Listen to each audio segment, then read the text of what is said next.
क्षमता रखो। भारतीय जनता पार्टी के लोग तो झूठ बोलने में माहिर हैं।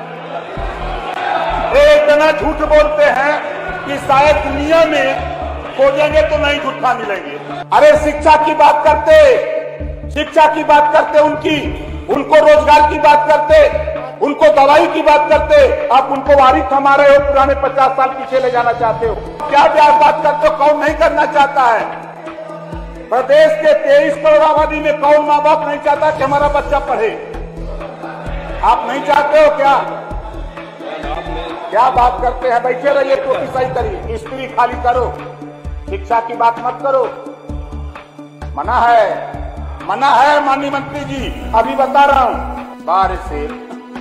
बार सरकार बनाने वाले लोग भेड़ कला बोर्ड ये जीवन भर खाली भेड़ें चल हैं। क्यों परेशान हो भैया? पिरात काहे के हो? सुरेंद्र भैया बैठल वो जाना ना, उनके इलाके में दोगा में बहुत भेड़ है। लेकिन नहीं, सुनिए, ये बजट में है, बजट की बात मैं कर रहा हूं। 5,000 से 6,000 की एक भेड़ आती है, उसकी भेड़ 100 चोरी हो गई, उठाने पर धरना दे रहा है, FIR नहीं। चोरी करने वाला जो व्यक्ति है वो थाने पर माल भिड़ा दे रहा है, उसका FIR तक नहीं हो रहा है। ये पाल बेड़िया का ये हाल है जो मैं सबूत के साथ कहता हूं, वैसे नहीं वो प्रकाश राजभर बोलता। आज पूरे प्रदेश में भेड़ पालकों की हालत बहुत बदतर हो गई है। ये भेड़ खिलाने के लिए उसको दे रहे हैं। जब वोट आएगा तो सबका साथ सबका विकास, सबका साथ सबका विकास, तो सीधे लिखा करो कि सबका वोट पिछड़ों का विनाश, सबका वोट पिछड़ों का विनाश करो। मोटरसाइकिल चलाते हैं और सरकार उधर वाली गोल 200 रुपया साइकिल अलाउंस देती है। अब बताइए, अब गरीब पिटेगा नहीं तो क्या करेगा? गरीब लात नहीं खाएगा तो क्या करेगा? वो पेट्रोल भराने के लिए 100 रुपया रोज चाहिए सिपाही को, वो 100 रुपया सरकार दे रही है। तो जब वो 2 दिन बीत जाता, तीसरे दिन दरखास्त लेके पहुंच जाता है और दूझा पर लगाता है, कहता है 500 दे, तेल नहीं हो। ये पिछड़े समाज के जो जीत के आए हैं, अगर कोई बोले न बोले, पिछड़े समाज के लोगों, कम से कम आपको तो भी ज्ञान होना चाहिए कि उस गरीब पिछड़े जाति की जिस बेटी की शादी नहीं होती है उसका 50 करोड़ रुपया कम हुआ है। इसके लिए तो आप बोलो, आप तो बोलो, और नहीं तो ये सोच लो चिल्ला रहे हो ना। 2 साल बाद फिर मंत्री जी काहे परेशान हो? आप बहुत परेशान हो, आप ज्यादा परेशान हो।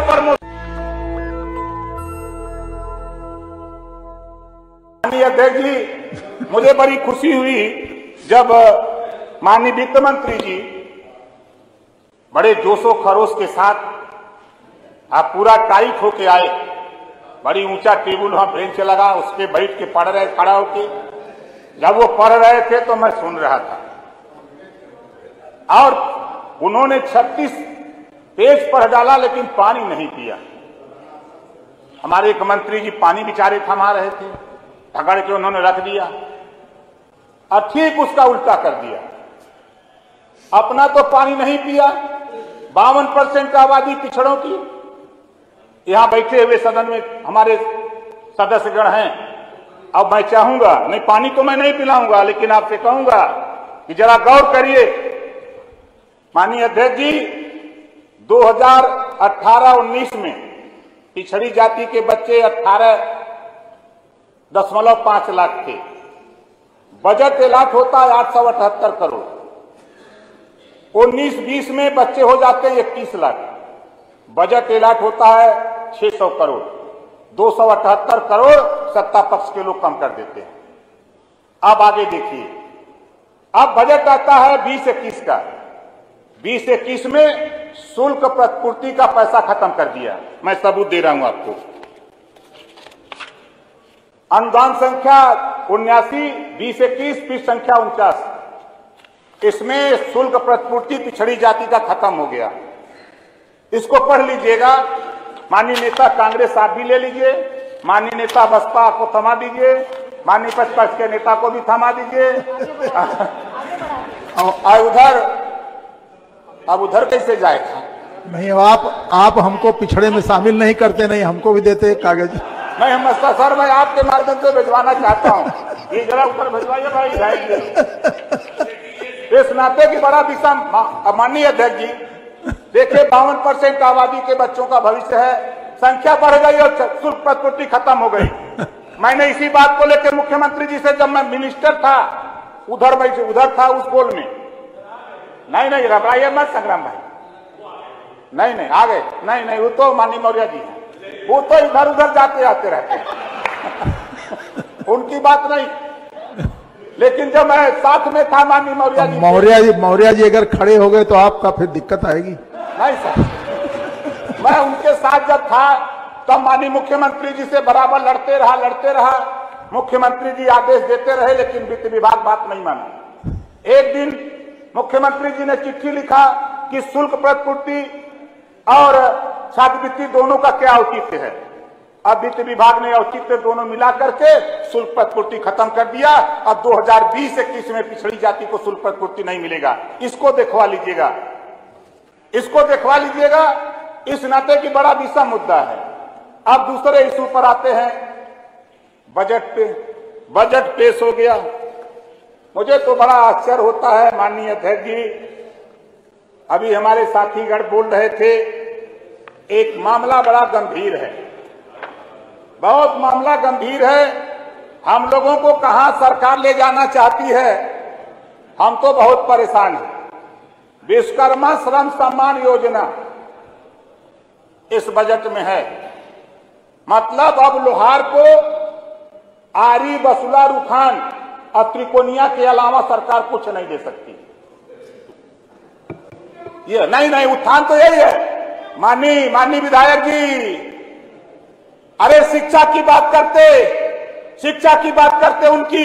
उनको रोजगार की बात करते, उनको दवाई की बात करते, आप उनको वारी थमा रहे हो, पुराने 50 साल पीछे ले जाना चाहते हो। बात कर रहे हो आप क्या?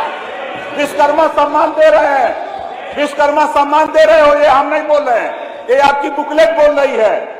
और माननीय अध्यक्ष जी बैठो भैया।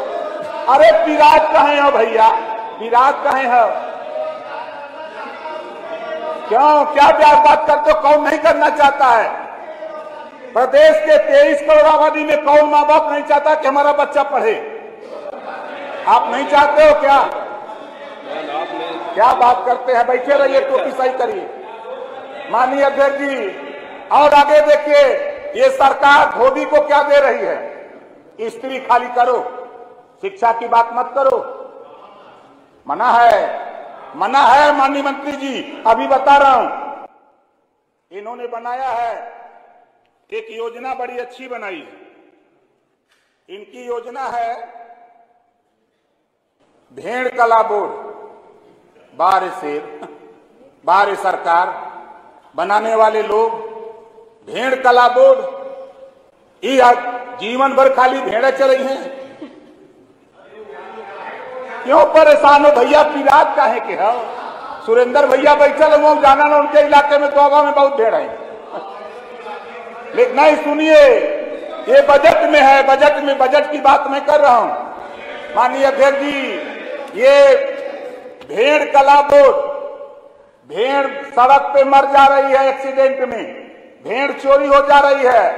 5,000 से 6,000 की एक भेड़ आती है, उसकी भेड़ 100 चोरी हो गई, उठाने पर धरना दे रहा है, FIR नहीं। चोरी करने वाला जो व्यक्ति है वो थाने पर माल भिड़ा दे रहा है, उसका FIR तक नहीं हो रहा है। पाल बेड़िया का ये हाल है जो मैं सबूत के साथ कहता हूं, वैसे नहीं ओम प्रकाश राजभर बोलता।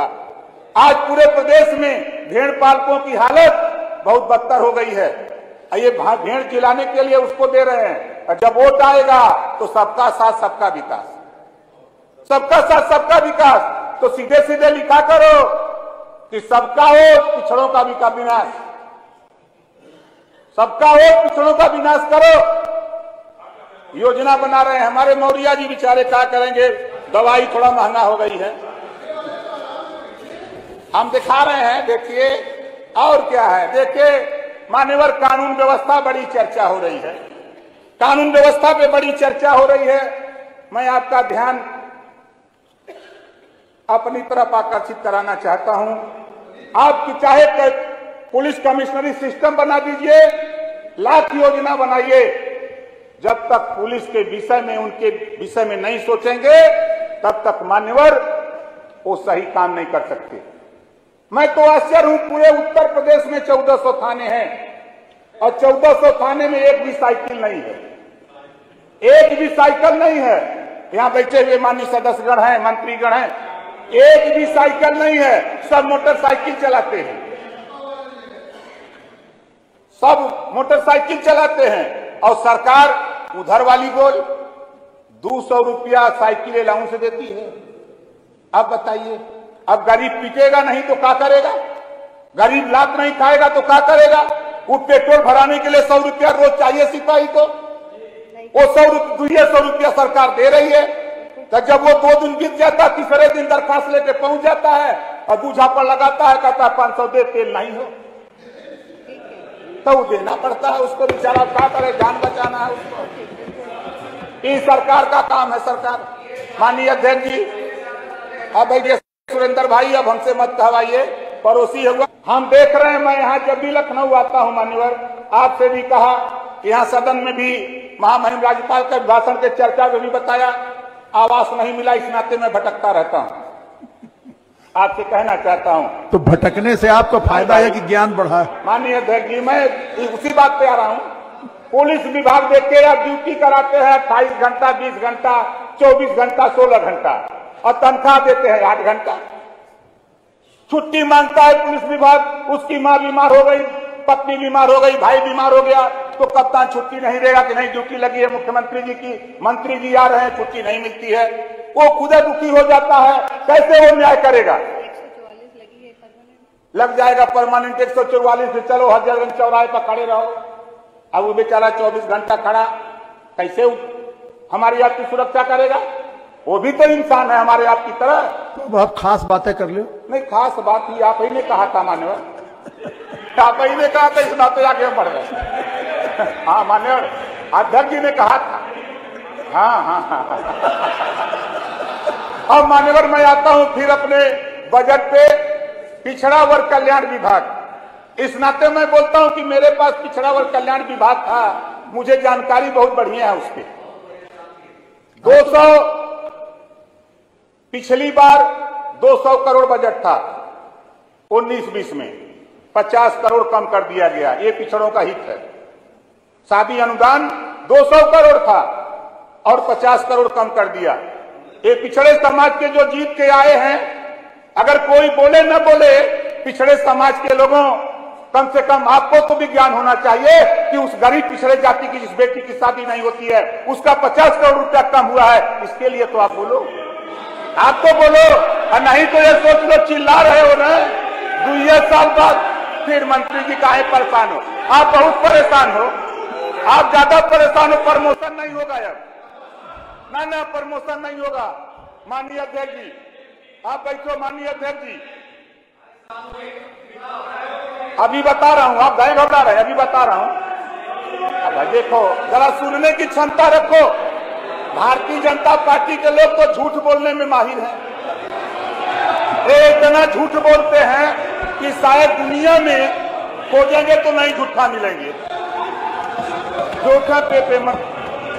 माननीय अध्यक्ष जी, हमारे सामने भाई देखिए, हमारे सामने झूठ का सबूत दूंगा, उसे नहीं बोलता हूं। माननीय अध्यक्ष जी, पिछड़ा वर्ग के लिए सामाजिक कल्याण की जो योजनाएं सरकार बनाई है, जो सरकार बनाई है योजना, पिछड़ा वर्ग कल्याण विभाग के पास वो योजना क्यों नहीं? शादी अनुदान समाज कल्याण चलाएगा, पेंशन समाज कल्याण देगा, आश्रम पद्धति विद्यालय में एडमिशन समाज कल्याण कराएगा, और आपके जो पेंशन समाज कल्याण देगा। ये पिछड़ा वर्ग कल्याण क्यों? पिछड़ा से इतना एलर्जी क्यों? पिछड़ा शब्द से सरकार को एलर्जी है, ऐसा क्यों हो रहा है? जो योजनाएं पिछड़ा वर्ग कल्याण की हैं, वो पिछड़ा वर्ग कल्याण के लिए वो योजना पिछड़ा वर्ग कल्याण विभाग को दिया जाए, ताकि पिछड़े वर्ग का कल्याण आसानी से हो सके। ये मेरे कहने का तात्पर्य है। शादी अनुदान, आप जैसे मान लिया कि साधु अनुदान 150 करोड़ दे दिया, सामूहिक विवाह माननीय मुख्यमंत्री जी की योजना है, सामूहिक विवाह हो गया, कौन सा सबूत है कि कितना पिछड़ा का हुआ, कितना दलित का हुआ, कितना सामान्य का है? कोई सबूत दे सकता है? हाँ दे सकते हैं। अरे दे तो यही सकते हैं मान्यवर। इतना झूठ बोलते हैं ये लोग, जिसकी शादी हो गई है वहू के लिए आके खड़ा करके रुपया निकाल ले रहे हैं। ये हाल है, ये हाल है सरकार का मान्यवर। ये सब का बतियाएंगे। और आगे मान्यवर सुनिए, देखिए पिछड़ा शब्द से सरकार को क्या एलर्जी है, हम आपको दिखा रहे हैं, देख लीजिए। एक पिछड़े वर्ग कल्याण अधिकारी हैं। अब जल्दी आप अपनी बात जल्दी कर लीजिए। बस मान्यवर, अब आप ही ने तो कहा कि थोड़ा जल्दी करिएगा, तो हम जल्दी में लगे हैं, देरी तो कर नहीं रहे हैं। अरे जब 2 घंटा आपने बोलवा दिया प्रतिपक्ष के नेता को, किसको? 50 मिनट बोल दिया वर्मा जी को, बसपा को, तो कम से कम हमारे छोटा पार्टी है। नहीं, आपने 5 मिनट में इतनी बढ़िया बातें कर ली कि सब फीके हो गए। नहीं, हम 1.5 घंटा बोलबे नहीं करें। हमको 3 बजे जाना है मीटिंग में, माननीय अध्यक्ष जी का निर्देश है।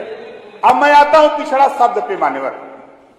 एक बड़ा हम नहीं, आप लोग जरा गौर से सुनो भाई। देखो, हम सत्ता पक्ष विपक्ष सबको कहना चाहता हूं, ये पिछड़ा शब्द से सरकार को बड़ी एलर्जी है। चाहे वो सपा की सरकार रही हो, चाहे बसपा की रही हो, चाहे भाजपा की सरकार हो, किसी की सरकार है, कांग्रेस हो भैया, वही है। बनवा दे फिर कांग्रेस का, तो आप लोगों से बढ़िया कांग्रेस का सरकार रही। हम का थैला, जितना काम कांग्रेस ने किया है, जितना बाबाई आप लूट लो, काहे घबरा रहे हैं? काहे घबरा रहे हैं? होगा, घबराओ नहीं। 2022 माननीय अध्यक्ष जी, मैं नहीं आऊंगा, ये नोट कर लो। ओम प्रकाश राजभर जो कहता है वो करता है। माननीय अध्यक्ष जी, पिछड़ा शब्द से बड़ा विरोध है, इस नाते कि मैं आपका ध्यान आकृष्ट कराना चाहता हूं। अरे भाई, आप काहे परेशान हैं? देखिए, हम परेशान होने दीजिए हमको। नहीं, मैंने देखिए, ये तो समाजवादी पार्टी, बहुजन समाज पार्टी के लोग लाइकियत का परिचय दिए कि हम उधर वाली गोल में चलेगा, लाइकियत का परिचय दिए। अभी घमंड हो गया है लाइकियत का, घमंड चकनाचूर हो जाएगा। चलिए सुनिए बात हमारी, पिछड़ा वर्ग शब्द नहीं 351। आप लोग चिंता करो भाई, आप लोग चिंता करो। 52 सीट बची है कि कांग्रेस जीती, कि बसपा जीती, कि भाजपा कौन जीती? 52 बचा लो खाली। अब आप लोग तय करो कि कितना 52 हुई है। सब सफल ले गए 351। सुना नहीं था कल?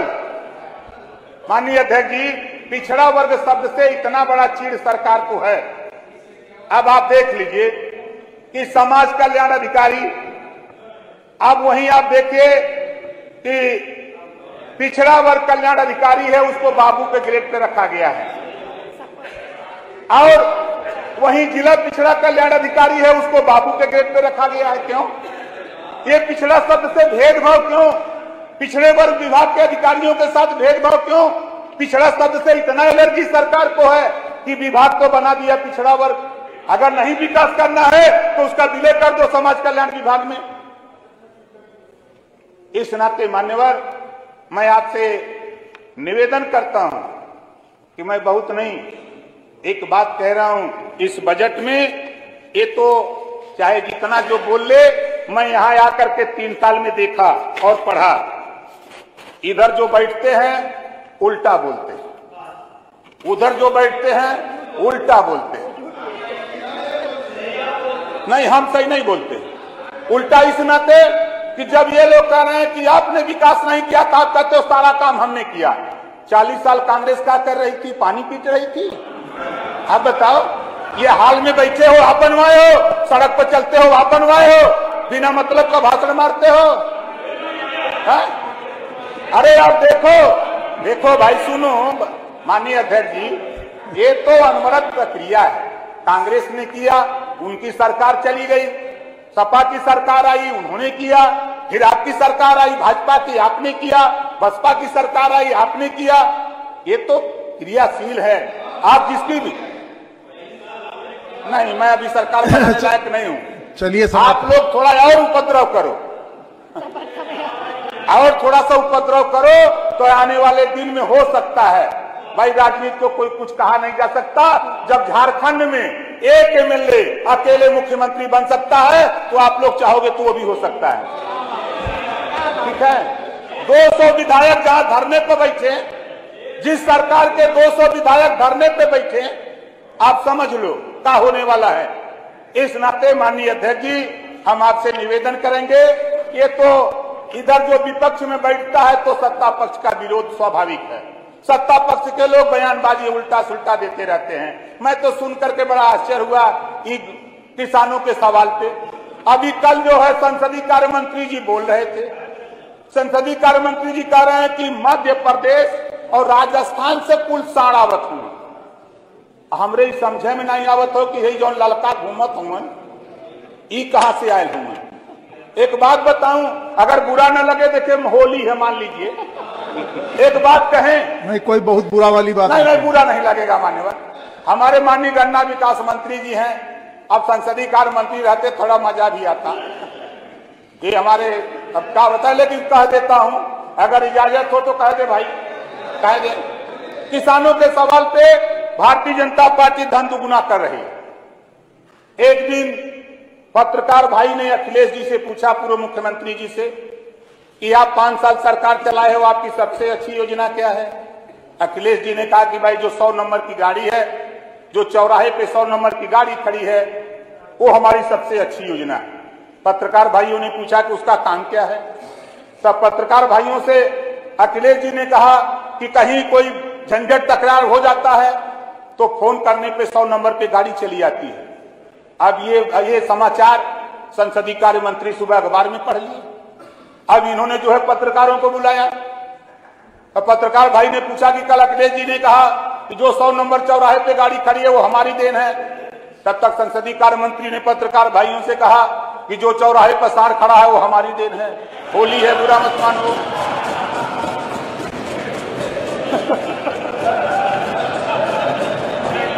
ये होली है भाई, होली के मामले में हमने बोल दिया है, पहले ही बता दिया हूं। पूछा कि सार का काम क्या है, पत्रकार भाइयों ने पूछा कि सार का क्या काम है, कहे किसानों का धन दुगुना करना। दीजिए, अब यही तो है। अब वो कह रहे हैं, अभी हमारे एक मंत्री जी कह दिए कि कोई अन्ना पशु है ये नहीं है, किसानों का फसल नुकसान ही नहीं हो रहा है। अब आप समाप्त करिए, अब आपका समय हो गया। अब आपका आदेश होगा तो बंदे कर देंगे। अब तो ऐसे जीवा कि नहीं है बोलेंगे। तो माननीय अध्यक्ष जी, जो बजट पेश है स्वाभाविक है। मैं तो मानता हूं कि देश आर्थिक तंगी से जूझ रहा है, देश आर्थिक तंगी से जूझ रहा है। उस आर्थिक तंगी में जो बजट पेश हुआ है, उस बजट में कटौती हुई है, हम इसको स्वीकार करते हैं, कटौती हुई है। लेकिन सबसे बड़ा भेदभाव पिछड़े दलित अल्पसंख्यक के साथ हुआ है। सबसे बड़ा भेदभाव पिछड़े दलित अल्पसंख्यक के साथ हो रहा है, अन्याय हो रहा है। ऐसा अन्याय सरकार न करे, नहीं तो भाई सरकार बनाने वाले लोग बहुत परेशान हैं। इसी बात के साथ हम बहुत बहुत धन्यवाद देता हूं माननीय अध्यक्ष जी आपको। नेशनल दस्तक की आपसे गुजारिश है कि अगर इसको बचाना चाहते हैं तो नेशनल दस्तक को सब्सक्राइब करने के लिए रेड कलर के सब्सक्राइब बटन को दबाएं, फिर बेल आइकन की घंटी दबाएं। नेशनल दस्तक को बचाने के लिए बहुत जरूरी है कि हर खबर को शेयर करें, लाइक करें, कमेंट जरूर करें।